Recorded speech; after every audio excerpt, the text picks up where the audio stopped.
There's a number that decides whether you are sitting in the top 10% of Canadian retirees or somewhere in the middle of the pack. And most people your age have absolutely no idea where they actually stand because nobody ever hands you a scorecard when you retire. By the end of this video, you are going to know exactly where you fall. And honestly, the answer might surprise you, either way.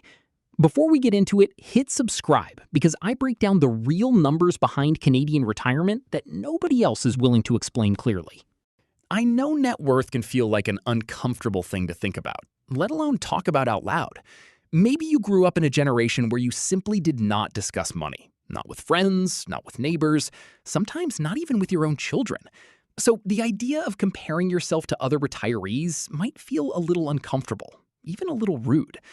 I understand that completely, and I am not asking you to brag or compare notes at the next family dinner. What I am asking is that you give yourself, quietly, privately, the same honest picture that wealthy families have always had access to through their accountants and financial advisors. You worked your whole life. You deserve to know exactly where that work has landed you, without judgment, without shame, and without any of the awkwardness that used to come with talking about money. Here is something worth sitting with for a moment before we go further. The gap between the average retiree and the top 10% of retirees in this country is not just large, it is almost unbelievably large. Wide enough that two people living in the exact same neighborhood, driving similar cars, and appearing to live nearly identical lives can have retirement net worths that differ by well over $1 million. I am going to walk you through exactly where that gap comes from and exactly what number gets you into that top 10%. But first, you need the full picture, because net worth is made up of more pieces than most people realize, and every single piece matters. Let's start with the basics, the honest way, the way nobody explained it to you the first time. Net worth is simply everything you own added together. Your home, your savings, your investments, your pension value, minus everything you still owe, any mortgage balance, any lines of credit, any outstanding debt. It is not your income. It is not what is sitting in your checking account on a given Tuesday. It is the full financial picture of your life. And for most Canadian seniors, the single largest piece of that picture is not a stock portfolio or a savings account. It is the value of the home they have lived in and paid off over decades. According to Statistics Canada's most recent detailed household wealth survey, the average net worth among Canadian seniors, 65 and older, sits right around $1,058,000. Now, before that number makes you feel either relieved or discouraged, I need to explain something important. Because averages can be deeply misleading. And this is exactly where the real story begins. The median net worth for that same age group, meaning the number that sits exactly in the middle, with half of seniors above it and half below, is only around $543,000. Notice how far apart those two numbers are. The average is nearly double the median. That gap exists because a relatively small group of extremely wealthy retirees, with net worths running into the millions, pulls the average dramatically upward, while the typical everyday retiree sits much closer to that middle number. This is one of the most important things to understand about wealth in this country. If you compare yourself only to the average, you may feel like you are falling behind, when in reality, the median gives a far more honest picture of where a typical, hardworking Canadian retiree actually stands. Now, here is the number you have been waiting for. To land in the top 10% of Canadian retirees by net worth, current estimates place the threshold somewhere in the range of $1.7 million or more in total assets, once you account for home equity, pension value, and savings combined. That includes everything, not just money sitting in a bank account. If you own a home in a major city that has appreciated significantly over the decades you have lived in it, you may be closer to that number than you think, even if your day-to-day bank balance feels perfectly ordinary. This is one of the most overlooked truths about Canadian retirement wealth. A huge amount of it is not liquid cash sitting somewhere accessible. It is tied up in bricks, mortar, and land, which means two retirees can have wildly different levels of actual spending power, even while technically sitting in similar wealth brackets.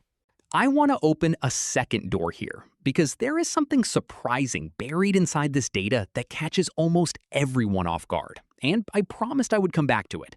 It involves how dramatically your province and your city change this entire picture, and I am going to walk you through exactly why in just a moment, because the answer explains a huge amount about why two retirees with the exact same lifelong income can end up in completely different wealth brackets by the time they turn 65. Here is the answer. Retirees in British Columbia and Ontario dominate the upper end of this wealth distribution, almost entirely because of real estate values, not because people in those provinces necessarily saved more diligently or earned dramatically higher salaries over their careers. A modest bungalow purchased decades ago in a major city for a fraction of today's price has, in many cases, appreciated so significantly that it alone can push a retiree's net worth well past that top 10% threshold, even if their retirement income from pensions and government benefits looks fairly ordinary. Meanwhile, a retiree in a smaller town or a different province who may have saved just as diligently and lived just as carefully can sit in a completely different wealth bracket purely because of geography and real estate timing, not personal financial discipline. This is a crucial thing to understand before you compare yourself to anyone else, because so much of where Canadians land on this wealth spectrum comes down to decisions and market conditions from 30 or 40 years ago, many of which were simply a matter of luck and timing rather than skill. Let's talk about what actually separates the middle of the pack from the very top, because it is rarely one single decision. It is almost always a combination of factors working together over an extended period of time. Retirees in the top 10% typically paid off their mortgage relatively early, freeing up decades of cash flow that could be redirected into investments rather than housing costs. They typically had access to a workplace pension, particularly a defined benefit pension through government or unionized employment, which provides guaranteed income without requiring the same personal savings discipline that private sector workers need. They typically maximized tax-sheltered savings accounts consistently over long periods, even when contributions felt small in any single year, allowing decades of compounding growth to do the heavy lifting. And in many cases, they simply owned real estate in the right place at the right time, which, again, was often as much about circumstance as it was about strategy. Now, here is something I genuinely want you to hear clearly, because I do not want this video to leave you feeling worse about your own situation if your number does not land anywhere close to that top 10% threshold. Net worth is not the same thing as financial security, and it is definitely not the same thing as a happy, comfortable retirement. A retiree with a modest, paid-off home, a reliable Canada pension plan payment, old age security, and low monthly expenses can genuinely live a more secure, more peaceful retirement than someone sitting on paper wealth of $2 or $3 million, but carrying high ongoing costs, a mortgage still not fully paid down, or an expensive lifestyle that eats through their assets faster than they can replace them. Wealth on paper and financial peace of mind are related, but they are not identical, and chasing a percentile ranking for its own sake can quietly become its own kind of trap. That said, understanding roughly where you stand still matters, and here is why. If you know you are sitting well below the median, that knowledge is not meant to discourage you. It is meant to help you make smarter decisions with the years ahead of you. It might mean having an honest conversation with a financial advisor about whether your current spending pace is sustainable. It might mean looking seriously at downsizing a home that has become too large and too expensive to maintain, turning built-up equity into usable retirement income instead of letting it sit locked inside four walls. It might simply mean confirming that you are receiving every dollar of guaranteed income supplement and other benefits you are entitled to. Because for retirees closer to the lower end of this wealth spectrum, those government programs make up a far larger and more critical share of monthly income than most people realize until they actually need to lean on them. And if you discover you are sitting closer to or even above that top 10% threshold, that knowledge matters too, because it often means very different financial priorities. Estate planning becomes more important. Understanding how your assets will be taxed and passed on to the people you love becomes a genuinely urgent conversation, not something to put off indefinitely.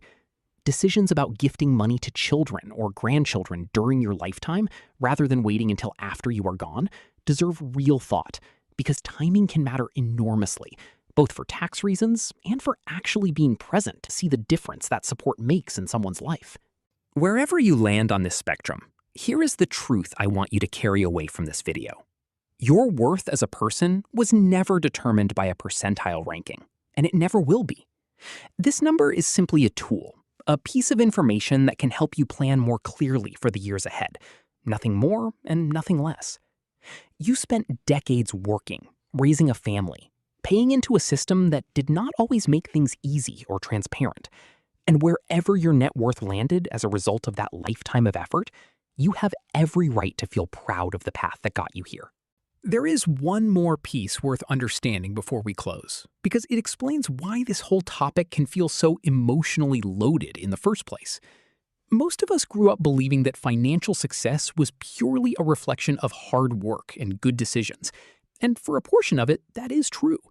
But the data tells a more complicated story, one where the biggest single driver of top-tier retirement wealth in this country is often the decade you happen to buy a home, and the city you happen to buy it in, rather than any particular financial cleverness. Recognizing that truth is not about diminishing anyone's effort. It is about releasing yourself from unfair comparisons to a neighbor or a sibling whose financial path may have been shaped by circumstances entirely outside anyone's control, good or bad. If this video helped you understand where you truly stand and what that number actually means for your future, subscribe to this channel, because I am going to keep giving you the honest, clear-eyed breakdowns of Canadian retirement finances that nobody else explains properly. And if you know another retiree who has ever quietly wondered how their own savings compare to everyone else's without ever having anyone honest to ask, share this video with them.